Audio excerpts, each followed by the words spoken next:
When most people hear American trains, they picture something massive. But the U.S. has a hidden world of trains so small you could miss them, yet they're real machines with real history. Today, we're counting down the 10 smallest American trains you didn't know existed, and number 1 might be the most important little locomotive in U.S. rail history. Starting with number 10, the Ottaway 12-inch gauge steam locomotives. If you've ever walked through a fairground and heard a tiny whistle cutting through the noise, something that sounded too real to be a toy, there's a good chance you were hearing an Ottaway. These little steamers were built for pure charm, but don't get it twisted. They weren't cute replicas meant to sit on a shelf. They were working steam locomotives, built to haul people around on track only a foot wide. That's the kind of scale that messes with your brain, because a foot-wide track sounds like a backyard project until the locomotive rolls by, breathing steam like it's 1890 again.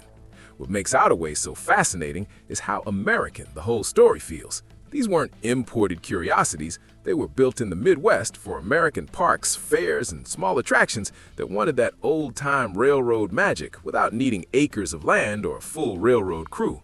And the experience is part of why they're unforgettable. The smell of hot metal, the hiss of steam, that tiny bell ringing, and that moment when you realize you're not looking at a toy, you're looking at a real boiler doing real work. Here's what I want you to do. If you've ever seen a steam train at a fair or park and you weren't sure if it was real, drop a comment with the state you saw it in. I'm genuinely curious how many people have had an Ottaway moment and didn't even know it. Now, number 9, Crown Metal Products 440 steam locomotives. If Ottaway feels like the charming underdog, Crown feels like the company that said, let's build the classic American steam silhouette, but park-sized. And they picked the perfect look for it, the 440 wheel arrangement, what people often imagine when they think Wild West steam engine. Big pilot up front, tall stack, that iconic profile that instantly makes you think of old postcards, frontier towns, and the golden age of rail travel. Crown's miniature steam engines weren't made to just sit pretty. These were live steam locomotives built to pull passengers at amusement parks, and they nailed the vibe so well that people who rode them as kids sometimes remember them the same way they remember a real train ride. That's the power of the design. When the proportions are right, your brain fills in the rest. You hear the chuff, you feel the motion, and suddenly you're not thinking about scale. You're thinking, I'm on a train. And here's the part that makes Crown extra cool. They weren't doing one-off builds. They produced these for years. And because they were built as serious machines, quite a few have survived. They're like the muscle cars of the miniature steam world. Built to run, built to show off, built to be remembered. Quick question for you. When you were a kid, did you ever ride a steam train at a park and fully believe it was a real locomotive? If yes, tell me where it was, because there's a decent chance it was either a Crown or something inspired by the same idea. Number 8, the miniature train company G16 diesel. This one is a different kind of small. It's not about steam drama or old-time whistles. It's about a miniature diesel built with the attitude of a full-size locomotive. I'm here to work, and I'm going to do this for decades. The G16 became popular for a reason. It looks like a real diesel locomotive shrunk down into a rideable size. And the engineering mindset behind it was surprisingly serious. It wasn't a flimsy amusement prop. People built these to run in parks, museums, and attractions where they'd be starting, stopping, hauling passengers, and doing it again, and again, and again. The result is a train that feels legit the second you see it. Steel construction, real hardware, the kind of build quality you'd expect from equipment designed to survive public use. And the G16 name is one of those nerdy details I love because it's basically a label that tells you what you're getting. A locomotive styled after big GM-era diesels riding on 16-inch gauge track. That's tiny, yet it's big enough to carry actual people and still feel stable. It's the sweet spot where miniature stops meaning toy and starts meaning small railroad.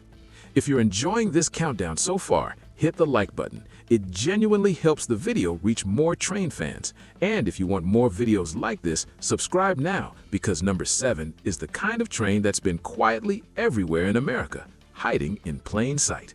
Number 7. The Chance CP Huntington trains. If you've ever visited a zoo, a theme park, a city park, or even a tourist area and thought, oh cool, they've got a little train, this might be the exact train you rode. The CP Huntington is one of the most recognizable park trains ever built, and it's basically the master of looking like an old-time locomotive while being designed for practical, modern amusement ride reliability. Here's the clever part. It's built to give you the visual romance, big wheels, side rods, classic steam-era vibes, but it doesn't always work the way your eyes think it works. On some versions, the big drive wheels you're staring at aren't actually the powered wheels. Instead, the power comes from the trucks, and the side rods are there to sell the illusion. That sounds sneaky, but honestly, it's brilliant. It means the train can be easier to maintain while still delivering that nostalgic look people love. And these trains weren't built as rare showpieces. They became a go-to solution for parks that wanted a train attraction without the headaches of operating true steam.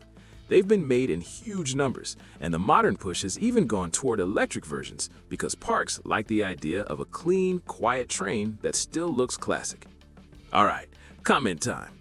What's the name of the park or zoo where you rode a little train as a kid? Even if you don't remember the exact model, drop the location. I want to see how many of us share the same mystery park train memory. Number 6. National Amusement Devices Century Flyer. This is one of the most you didn't know you knew this trains on the list. Because the Century Flyer doesn't look like a tiny steam engine, it looks like a sleek little streamliner. The kind of futuristic train design people in the mid-20th century thought represented speed, progress, and the future. National Amusement Devices, often shortened to NAD, was based in Dayton, Ohio, and they became known for making miniature trains for amusement parks. The Century Flyer became their signature look. Picture it, smooth bodywork, a bold face, cars designed to feel like you're riding something modern, even if you're just looping through a park. It's like they took the excitement of big passenger trains and distilled it into a ride that could fit in a small footprint. What makes the Century Flyer especially interesting is that it lived in that moment where people were starting to care about different types of power. Some versions could be electric, and that idea was pushed as cleaner and safer compared to gas. That's wild when you think about it, because today we talk about electric transportation like it's brand new, but the seeds of that thinking were already showing up in miniature railroads decades ago. And here's why it belongs in this countdown. The Century Flyer is small, yes, but it also represents how deeply trains got baked into American fun. The fact that someone could look at the big railroads of the era and say, let's build a tiny version for families, tells you how iconic trains were in U.S. culture.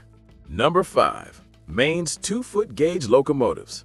Now we're stepping out of amusement parks and into a world that sounds almost impossible until you see it. Real working railroad history, on track that's only 2 feet wide. Maine had a whole network of 2-foot gauge railroads, and these weren't novelty rides. They were working lines, moving freight, connecting rural communities, and operating like real railroads, just on a smaller scale than standard gauge. 2 feet might not sound like a huge difference until you picture it. The rails are so close together that the locomotives and cars have to be narrower, lighter, and often more nimble. That meant tighter curves, lighter rail, and lower construction costs, perfect for areas where a full-size railroad would have been too expensive. What I love about Maine's 2-footers is the vibe. They feel like folk history on rails. Small locomotives, tight right-of-way, forests, and small towns, and that sense that railroading wasn't always about enormous main lines. Sometimes it was about making the best railroad you could with the resources you had. And the best part? Pieces of that history are still alive through preservation.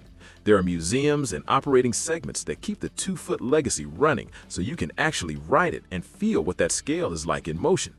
If you've ever been to Maine, or if you've always wanted to go, tell me in the comments, would you rather ride a tiny park train or a preserved historic narrow gauge line through real scenery? I feel like that answer says a lot about what kind of train fan you are. Number 4. The Plymouth HDL2 diesel locomotive.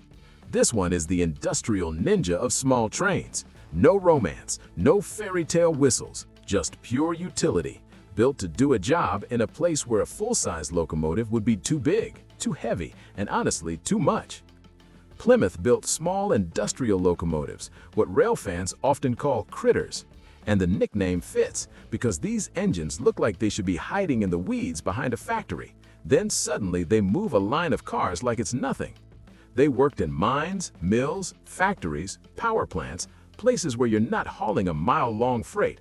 You're shifting a handful of cars all day in tight spaces at low speeds with lots of stopping and starting. That's where these small diesels shine. Torque, control, and simplicity. They weren't trying to be pretty, they were trying to be dependable. And in a weird way, that makes them even cooler, because they represent a version of American railroading most people never see. The railroad behind the railroad. The little engine that kept a plant moving, a mine supplied, or a facility loaded and unloaded. And if you've ever driven past an old industrial area and seen rails disappearing behind a warehouse, just know there's a whole world of small locomotives like this that live their entire lives out of the spotlight. So here's a challenge. Next time you spot track leading into an industrial site, look closely. You might not see a giant locomotive. You might see something small, boxy, and weirdly adorable, doing serious work. Number 3. The Cagney Class D Miniature Locomotive. Now we're going back in time to when miniature railways were not just entertainment, they were part of the wow factor of major events like World's Fairs. The Cagney name is tied to early miniature railroads that gave people rides long before modern theme parks really became what we think of today. The Class D is especially famous because it represents a moment when America was obsessed with engineering, spectacle, and transportation. These tiny locomotives weren't just moving people for fun, they were showing off what technology could do in a way families could actually experience. Imagine being at a giant exposition in the early 1900s. You're seeing inventions, machines, and new ideas. Then you hop on a miniature railroad and ride through the fairgrounds behind a steam locomotive that looks like a classic American 440, just scaled down. And here's the part that's easy to forget. These trains ran real miles. They weren't just one weekend attractions. They worked hard day after day, carrying crowds. That's why they're such a big deal in small train history, because they helped normalize the idea that a miniature train could still be a serious transportation system within a venue. If you could time travel and ride one of these early 1900s miniature steam trains, would you? Or would you be too nervous trusting a tiny locomotive from that era? Be honest in the comments. Number 2. The Allen Herschel S24 Iron Horse. If the CP Huntington is the most recognizable park train, the S24 is like its dramatic cousin, the one that shows up with extra flair. The Allen Herschel Company built amusement rides for decades, and when park trains took off, they created their own standout version, the S24 Iron Horse. What makes the Iron Horse so interesting is how it blends showmanship with practical ride design. It was built to look like a vintage locomotive from the steam era, but it could also include effects that made it feel alive, like smoke on demand. And just like some other park train designs, the mechanics could be hidden where you wouldn't expect. The big side rods and steam engine motion can be more about the performance than the actual power delivery. The point wasn't to fool experts, the point was to make families feel like they were riding a storybook train. You'll still find iron horses remembered fondly at places like zoos and parks because they were often the centerpiece ride that everyone in the family could do together. No height requirement drama, no upside-down thrills, just that cozy looping train ride where you wave at people and feel like the main character for 5 minutes. And right here, this is the perfect time to subscribe if you haven't already. If you like hidden American history, strange machines, and stories that feel nostalgic but still surprise you, this channel is for you. Subscribing means you won't miss the next deep dive. All right, number 1, the Tom Thumb Steam Locomotive. This is the little locomotive that carries a massive legacy, because the Tom Thumb wasn't built to entertain. It was built to convince people, powerful people, that steam locomotion was worth betting on. Built by Peter Cooper in the late 1820s, the Tom Thumb ran as a demonstration on the Baltimore and Ohio Railroad. At the time, the idea of steam power replacing horses wasn't guaranteed. It had to be proven. And the Tom Thumb's story became legendary because of his famous race against a horse-drawn car. The locomotive actually pulled ahead until a mechanical issue robbed it of power, and the horse ended up winning the headline moment. But here's the twist. Even though it lost the race, it won the argument. It showed what steam could do. It showed speed and potential, and it helped push American railroading toward the steam era that would reshape the country. economically, culturally, and literally by connecting places that used to be days apart. The Tom Thumb is small enough that compared to later locomotives, it almost feels like a prototype, like a sketch that somehow came to life. But that's exactly why it's so important. It represents the moment American railroading started believing in itself. So which one would you ride first? Steam, diesel, a park train, or a tiny industrial critter? Drop your answer in the comments, and if you made it to the end, type all aboard so I know you're a real one. If you enjoyed this, hit like. It helps more train fans find the video. And subscribe for more hidden American history and rare machines you don't see every day. Thanks for watching. I'll see you in the next one.